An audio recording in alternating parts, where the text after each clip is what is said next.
Hey, you all, Carpetbagger here, coming to you live from the north. More specifically, today we are in Jamestown, New York, and even more specifically than that, we are at the National Comedy Center, a museum designed to celebrate comedy. And who does not love comedy? Who does not love a big laugh? A celebration of all things funny, all things comedic here in Jamestown, New York. And apparently they did choose this location, Jamestown, because it is the birthplace of Lucille Ball, a comedy icon in her own right. And this is a relatively new museum. It was actually only opened in 2018, so fairly recently. I guess that's technically 5 years ago, so maybe that's not, it's still recent to me. Still recent to me. I'm used to going to places that have been opened for decades. So this is, as far as museums, attractions goes, it's fairly new on the map. And I've heard good things. I've heard it is a pretty amazing attraction. So I've been very excited to travel down here to Jamestown and check this out. So please, follow me.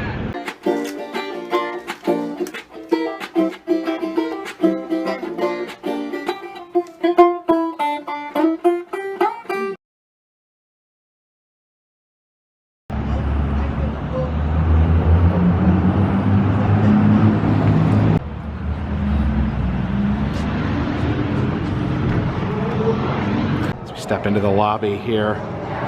This big screen playing a variety of different comedic things, some stand-up comedy. So apparently this museum is highly interactive, and we have these comedy bands to activate different experiences around the museum.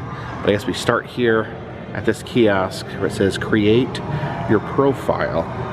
So I gotta tap there with my comedy band. Oh, there I am. It's time to take a picture. Oh, gotta snap a picture. Okay. Okay, they want to get to know my sense of humor. Let's go. Select a comedy personality who makes you laugh. Oh, who do I like on here? Andy Kaufman, Conan O'Brien for sure. Oh yeah, Jon Stewart. How many am I supposed to pick here? Oh, there's a whole bunch to choose from. There's a sliding bar. Jimmy Fallon, no way. Let's see who else. Oh, Stephen Colbert. Like at least I like the old Stephen Colbert. Oh, you can choose Mickey Mouse as one of the comedians. Oh, let's go with Norm Macdonald. It says select your favorite programs on here. Definitely, as far as comedies go, we'll go with Simpsons and The Office. Oh, and then if we look over here, we can see that that my face has appeared up here on the screen. And there's Jen, and there's a raccoon named Michael. Tap here. Oh, head inside. It's the Johnny Carson Immersive Experience. Oh no, it's hosted by Jimmy Fallon. Here's Johnny. And look, there he is. Don't get me started. There's the holographic Jimmy Fallon there. Oh, he just vanished into thin air. Oh, and here comes the video about Johnny Carson. Oh look, there's Steve Martin. Look, there's a screen up above us as well. Oh look, Steve Martin's still dancing over there. Oh, I guess on this wall we have cards from Johnny Carson's Rolodex. See, there's Roseanne Barr. Apparently put the dates that they appeared. There's Jerry Seinfeld. I guess they have the personal information scratched out. And over here is George Carlin. Look how many times he appeared on the Tonight Show. As we come out of the theater, we have these costumes worn by Johnny Carson. Now, I did watch Johnny Carson back when I was very young, but it switched over to Jay Leno fairly soon after I started watching it. So So I'm not necessarily familiar with these characters. This is Art Fern, a character played by Johnny Carson, has a wig and a mustache there. And then Floyd R. Turbo, another character on the Tonight Show. Here we have some other famous costumes here. This is a robe worn by Richard Pryor, and a jacket worn by Eddie Murphy in Beverly Hills Cop. I've never actually seen Beverly Hills Cop. But then over here, this is Jerry Lewis's Buddy Love jacket. I guess the character he played in The Nutty Professor. Oh, and this is pretty cool. This is Charlie Chaplin's cane. It's actually really thin. It's almost like a wire.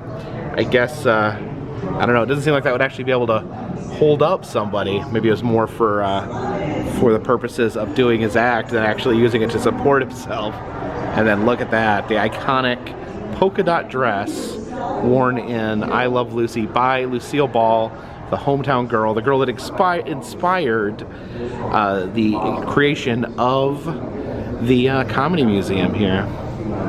Here is the Betty White case here, and this sweater here worn on the Golden Girls, her hometown, St. Olaf.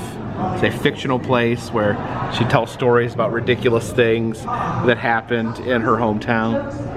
And look at this. This is Andy Kaufman's Elvis jacket, where he would famously impersonate Elvis, as you can see there. Of course, Andy Kaufman, one of, you know, I think he's an absolute genius. One of my favorite pro wrestling angles was when he feuded with Jerry Lawler.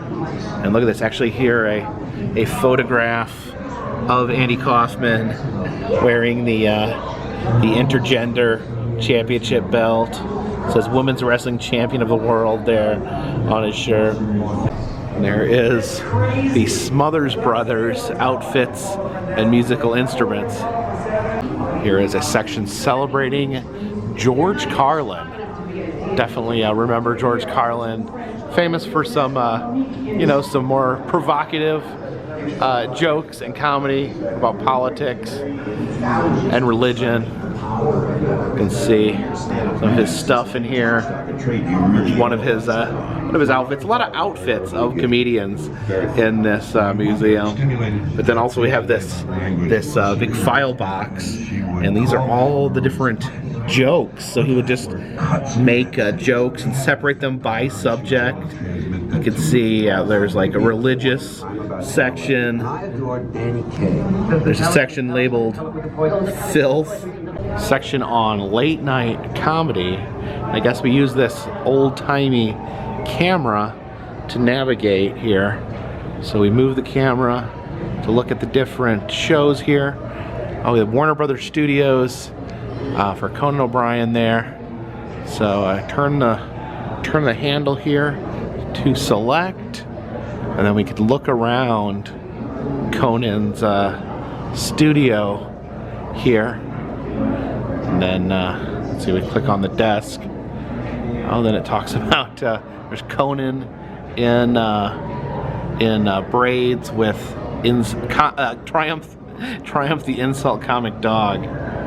Entering the stand-up lounge here, and back here, yes, I recognize this. This is the puffy shirt from Seinfeld. Or Seinfeld, very popular in the 90s, a very nihilistic show. I don't know, I remember for some reason Jerry had to, was obligated to wear a puffy shirt that he did not want to wear. It was a whole situation. So I guess we go up to one of these tables here at the stand-up lounge, and we tap our comedy band there. Welcome to the National Comedy Center Stand-Up Lounge. Oh, there's me. Tap in at a table to join. The show will begin soon. Oh, it's an East Coast crew. First, we'll kick things off with some outstanding comedy based on your sense of humor. Oh, To do that, let's find a quirky type of comedy, humor deadpan you comedy, like. shocking humor. It looks like it's scanning my profile We've got a match for to ironic. okay, it judged my choices and says that I like ironic humor. Patton Oswalt. It picked Patton Oswalt for me. This year, I have to commit. Here's the comedy continuum. Shows how all the different aspects of comedy are interconnected. Okay, this looks interesting. We got all these different props here on the shelf. It says, these iconic objects have helped create some of the funniest scenes in comedy history.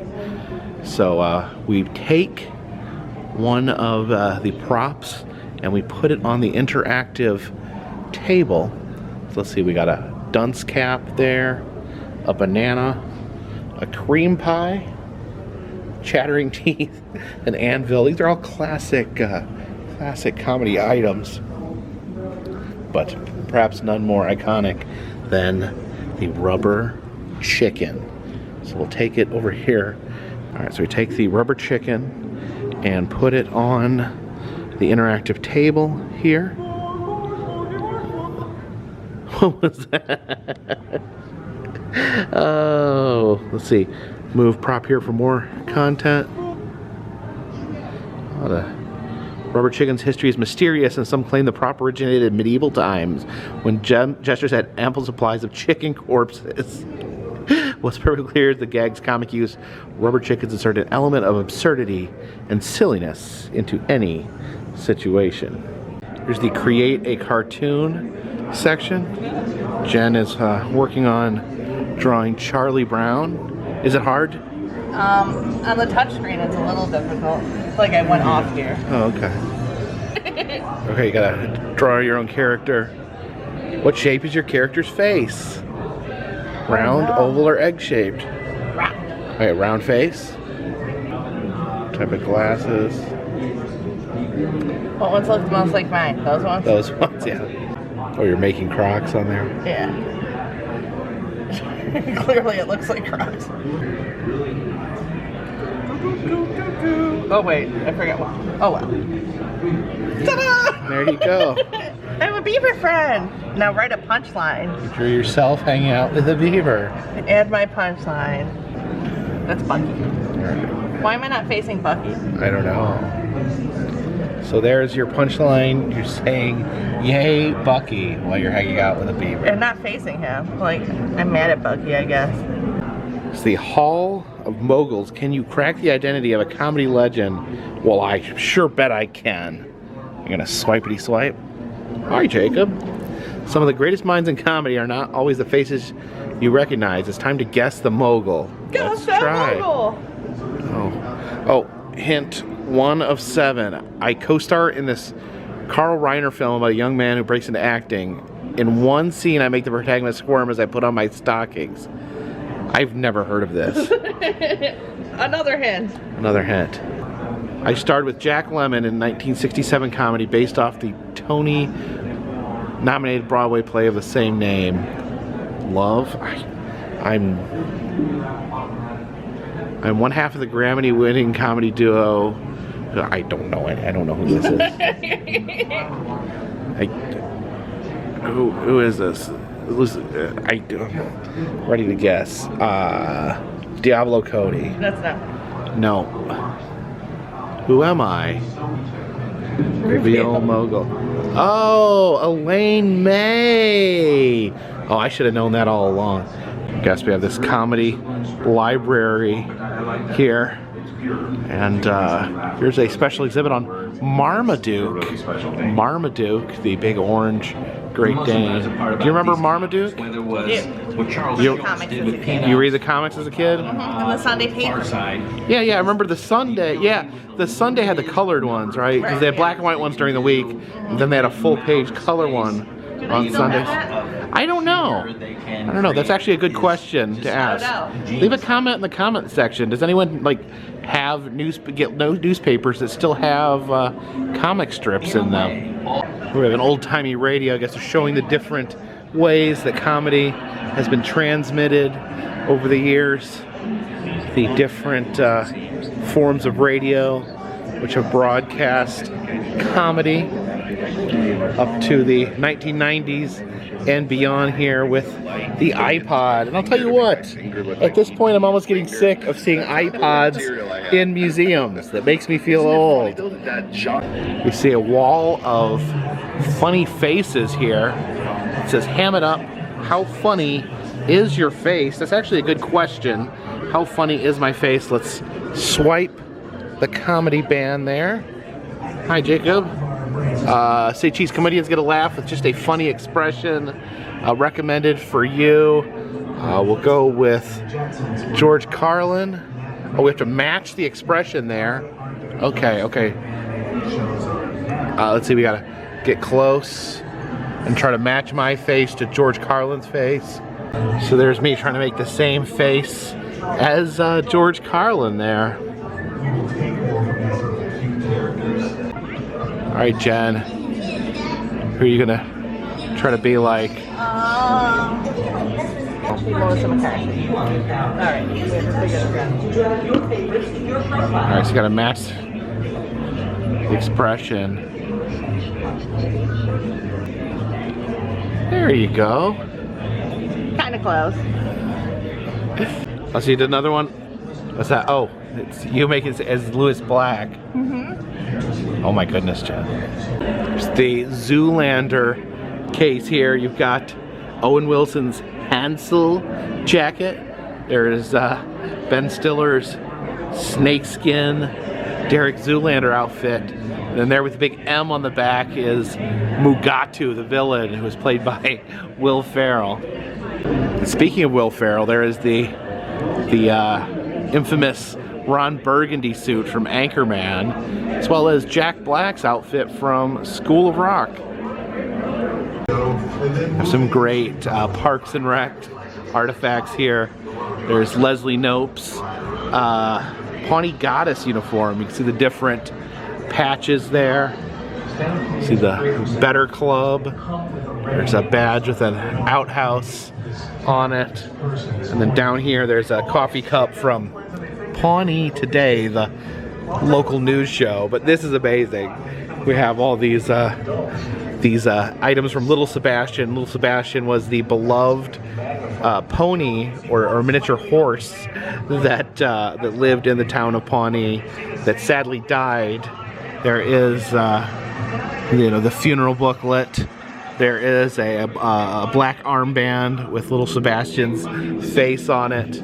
And then this outfit here is actually worn by Nick Offerman's Ron Swanson.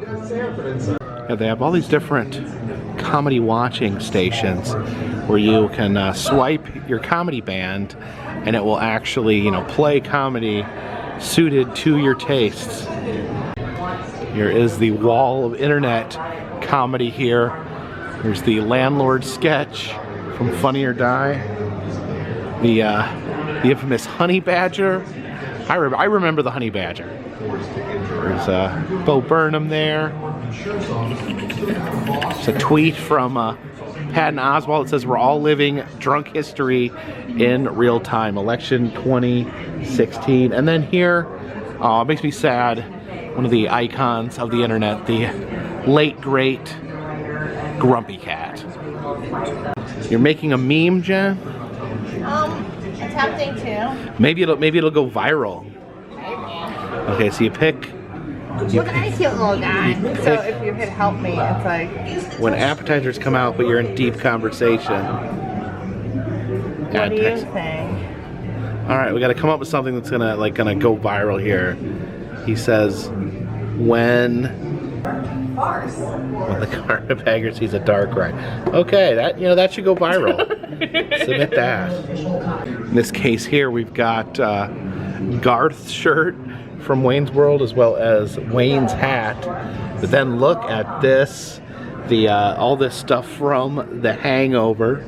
There is the baby Carlos in his baby carrier. You've got stuff from the wedding album here. as well as some Jägermeister and poker chips. Yeah, it's pretty amazing.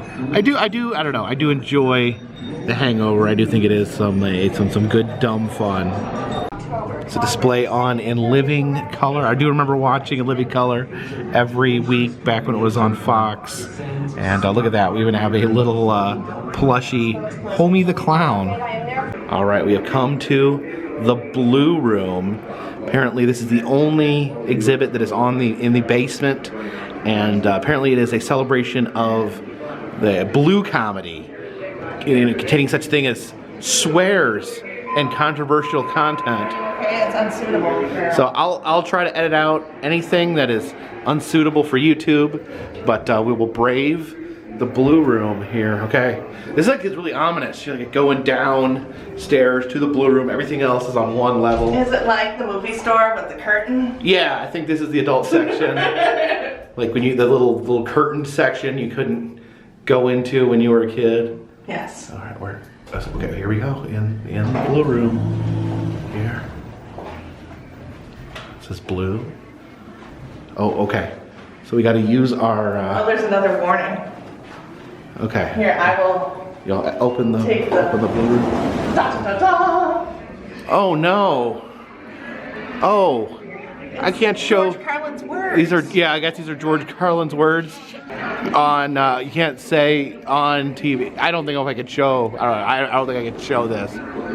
Yes. So Jen, you said that you know what are the words you can't say on can't say on television? Yeah. George Carlin's words you can't say on television. What are George Carlin's? Well, you're on television. What words?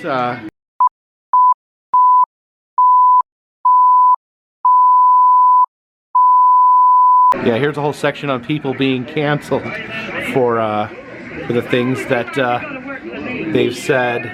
There's Michael Richards saying racial slurs, Gilbert Godfrey for joking about 9/11. We have all these windows and keyholes to look through, but I can't show you any of these because they're wildly inappropriate. It's the Don Rickles section, the famous put-down comic who liked to insult people in an attempt to create humor. There's his suit there, and of course he did play Mr. Potato Head in Toy Story. All right, let's get out of this place. There's too many swears down here. So pure.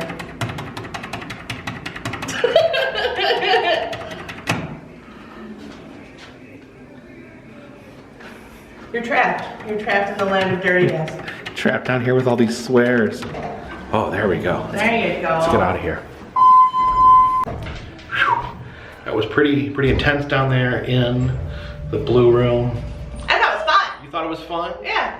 I thought it was It's okay. wildly inappropriate. It's okay. It's okay. deeply hurt and offended. Because I only like pure, good and honest things. He's a saint, that carpetbagger. There's an exhibit on Carl Reiner. See all the awards he's won, all the furniture he sat in. Honestly, I'll admit this. I don't know who Carl Reiner is, but he's won a lot of awards for comedy, so that's impressive. We come into the bar area, and you can actually get up on stage and do live comedy here. Jen doing some research here, watching Jim Gaffigan's Hot Pocket routine. Is he going? You can take the mic right off, and then when the words go from white to yellow, that's when you read them, okay? Introduce yourself to the audience. I'm Jen! Yay! Say something funny. I had to pause for applause. Yay! I'm moving a little slow tonight. I had a Hot Pocket for dinner. Good to see I'm not the only white trash here.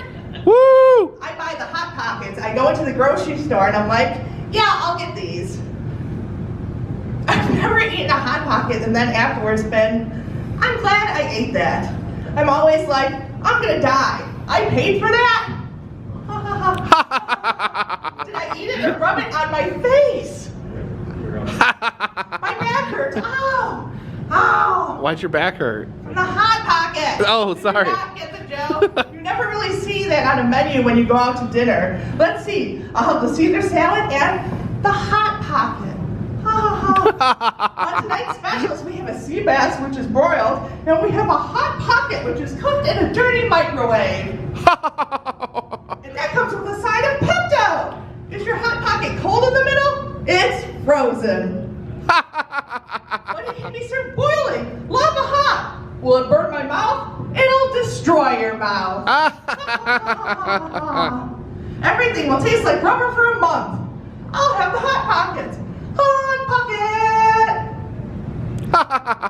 That's the applause. That's it. You're done? That's it. Yeah. Good job, Jen. Yay! All right, I think I'm gonna do one, and I'm gonna go with good old Mitch Hedberg. Run, Jacob, run! All right. Gotta come up here. Boop. Boo! 10 seconds. Forgot this. You can take it right out there if you want. Hi, I'm the Carpetbagger. Woo!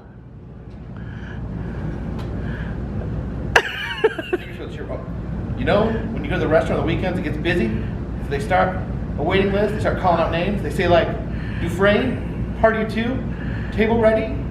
Dufresne, party of 2. And if no one answers, they say the name again. Dufresne, party of 2. But if no one answers, they'll just go right to the next name. Bush, party of 3. Yeah, what happened to the Dufresnes? No one seems to care. Who can eat at a time like this? People are missing. You people are selfish. The Dufresnes are in someone's trunk right now. Ah! With duct tape over their mouth. Ah! I'm hungry. That's a double whammy. And they're hungry. We need help. Bush, search party of 3. You can eat once you find the new frame. Yay! Oh, I didn't bow. I've ruined everything. And this brings us to the laugh battle. Says that you square off against an opponent and you try to make your opponent crack. I guess try to make your opponent laugh. Is it me? Yeah, you're my opponent. I don't laugh. You don't laugh? You just made a face. And I was just like, ah. So all I have to do is make a slight face? Yeah. I don't think this is going to take that long. Can I hold my face down during it? I don't know, can you? I literally have to look like behind your head. I hear it coming. I feel it coming. I feel it coming. All right, let's try the game. See who wins. I think this is going to be your favorite game ever. All right, use my laugh band there. Okay, so we gotta pick a joke, give your best delivery, and see if your opponent laughs. You score a point. Here's the hard part. When it's their turn, you can't laugh either. After 6 rounds, the person with the most laugh points is crowned the laugh battle champion. Oh, look at that. They use artificial intelligence to determine if you are laughing or not. Are you ready, Jen? I'm the laugher. You're laughing right now. You're literally laughing before we even start. I was laughing at the thought of me trying to be like. Remember when we first met and you were like, can you even make like a serious face? And I was like, like really trying. Yeah. Jen has a very hard time being serious. All right, so who goes first? Why can't the baker get a second date? Why? Because when the woman asks about his job, he says, I need dough. I was so serious. I did so good. Okay. All right, now you gotta ask me a joke. What did Kermit the Frog say at Jim Henson's funeral? I don't know. Nothing. What do you call a dog with no legs? I don't know. It doesn't matter. It's not going to come anyway. No.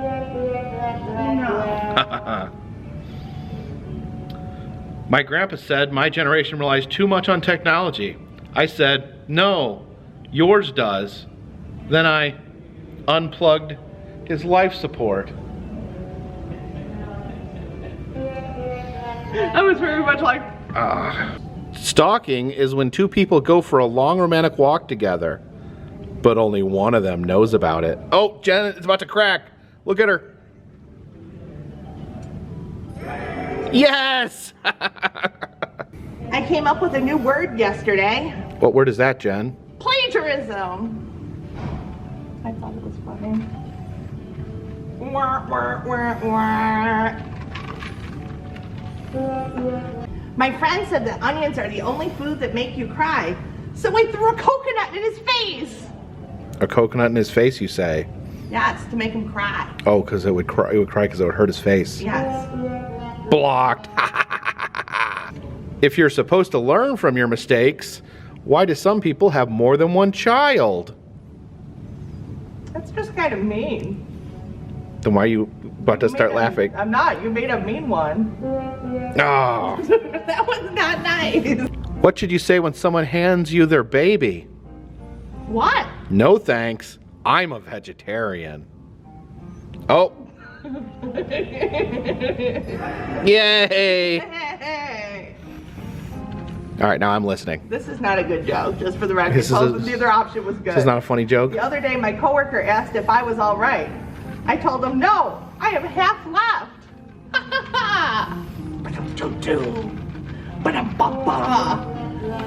That was not a good joke. I figured my antics would help. When the police told me my wife got hit by a bus, I said, I'm aware of that, but she has a wonderful personality. Da da da da, da da da da, da da da da da. What? You totally laughed. I did not laugh, Yes, and you you did. cheated anyways. You started making funny noises. I told my friend she was drawing her eyebrows too high. She looked surprised. Because when you're surprised, your eyebrows go higher. And oh, you totally laughed. Did the last You one. chortled. I know, I did laugh. But I killed it. 2-0. Haha, laughy pants. I am laughy pants. Here we can act in a classic comedy scene. I guess we enter in here. That's what I'm find out, the guy's names. I'm telling I want to find out the guy's names. Second, I don't know something third. But you're going to be the manager of the baseball team. You know the guy's names. Then tell me Who's on the first? names of the What's on baseball second? team. I don't know who's on third. You ain't saying nothing yet to me. Go ahead and tell me. I'm telling you. You ain't said nothing yet. Go ahead and tell Who's me. on second? I don't know who's on third. You know the guy's names of the baseball team? Well, go ahead. Who's on first? Who? The guy who played first. Who? The guy who played first base. The guy on first base. Who's on third? What are you asking me for? I don't know. That's I'm his name. asking who's on first. The guy on first. That's his name. You ain't said nothing. I ain't asked you nothing. You know the guy's name on first base. Go ahead and tell me the guy's name on first base. The guy playing first base. What are you asking me for? I'm saying. I'm asking a simple question. Who's on first? That's it. I'm asking what the guy's name on first base. You know what's on second. I'm not asking who's on second. One base at a time now. All right, we're gonna reenact the scene Dumb and Dumber where they're riding in the shaggin' wagon together. So, ready? Radio. Who needs radio? Ready, Harry? Mock. Yeah, Ing. yeah, Bird. Yeah. yeah, yeah. Mockingbird, don't everybody. Have you heard? She's gonna buy me a mockingbird. Hey, Lloyd, look, there's some people who want to ride too. Pick 'em up. All right, there you are. Let's see what's gonna happen here. Action. There's a hammer. Oh no! You got hammered. You got birds floating around your head. Oh, now you're dead with birds. Oh.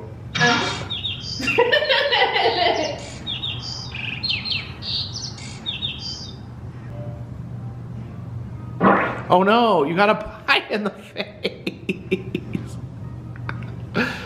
Oh, here it goes. Pie in the face. I like how my face drops. Oh my gosh. These are items here from Brooklyn Nine-Nine. I've never actually seen the show. We have a little dog down here. And there's a championship belt that says, Amy Santiago, will you marry me?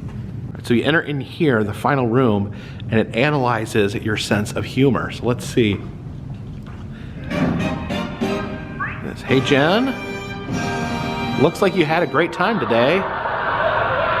Oh, there's all the fun things that we've done today here at the Comedy Museum. Oh, it's analyzing the different types of humor you like.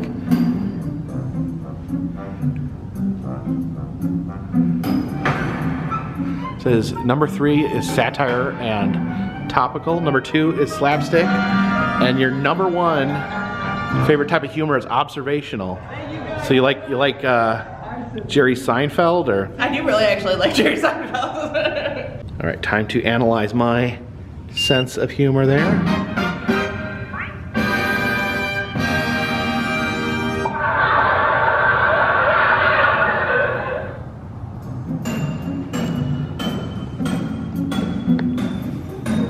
Let's see what my sense of humor is here.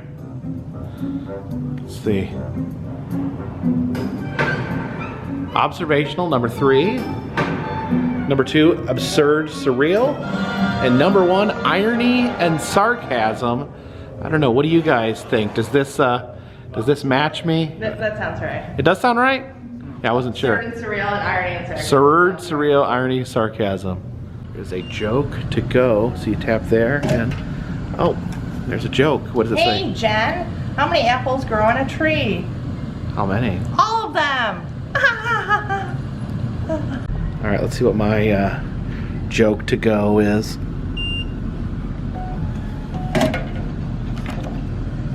It says, hey Jacob, what happened to a frog's car when it breaks down? It gets towed away. And now it is time to exit through the gift shop. Some Parks and Rec shirts here have a mouse rat shirt, the band from Parks and Recreation. They sell different rubber chickens here. Here is a little pocket chicken. That's actually got wheels on it, so it's like a little chicken car there. Oh yes, and look what else we have. The Archie McPhee annoying chicken there.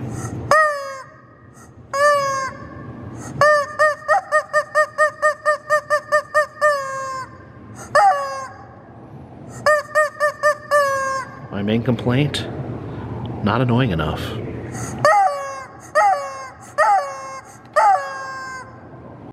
And these are super hilarious, the old fake nose and mustache glasses. This is a bookie cushion. It's a whoopee cushion that you use as a bookmark. So I guess you close the book and it makes the fart noise. The National Comedy Museum, a pretty amazing museum. It's very, very interactive. You do end up, a lot of the exhibits do tend to be things that you interact with, but there is also some cool artifacts, a lot of clothing, a lot of bits and pieces from comedic movies and shows. But before we go, there is something else here in town I did want to check out.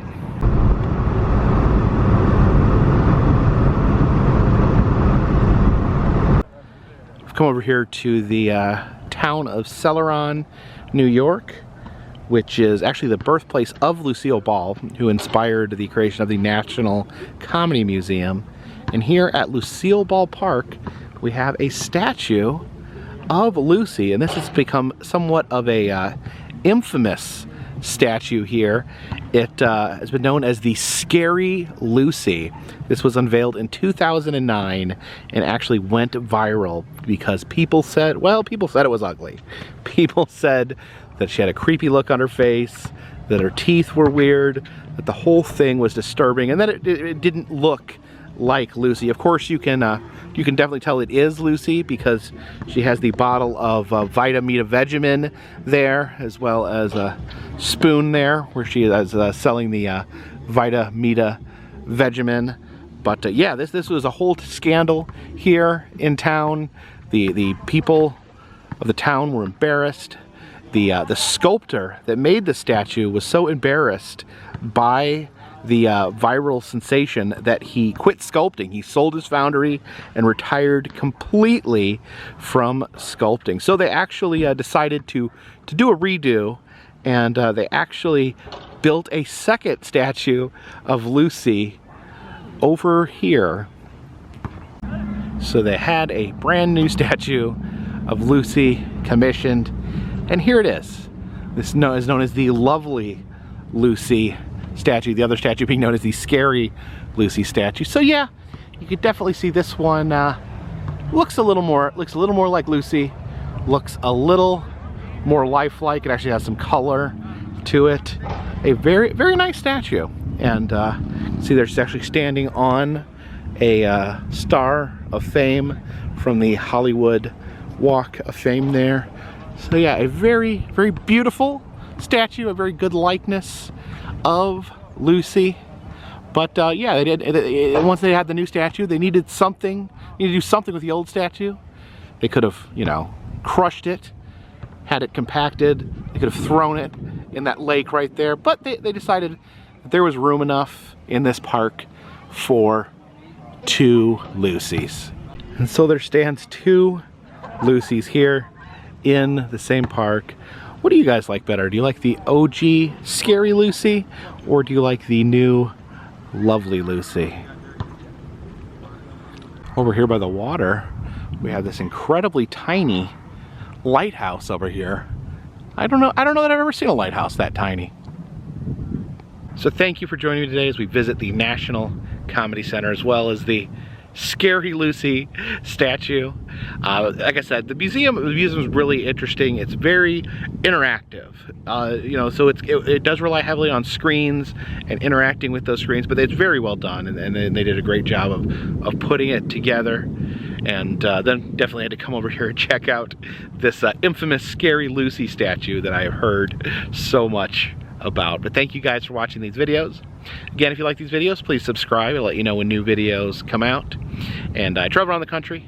I film roadside attractions, amusement parks, museums, haunted houses, and other fun stuff. If you'd like to help support the channel, consider donating to Patreon. $3 or more will get you a postcard once a month from me to you. Also, we should have some new enamel pins in the shop very soon, and also still doing cameos. I've had a lot of fun doing birthday messages, anniversary messages just for fun. If you're interested in receiving or giving a special message from me, please consider checking out the Cameo in the description of this video. And all that helps keep this train on the track, this boat in the water, this dirigible in the air. Until next time, my friends, this one's in the bag. We are on our way back to Rochester and spotted this. This is just too amazing to not include in the video. Check out King Cone here. This is a giant ice cream cone eating gorilla, and just look at his face. Oh man, King Cone.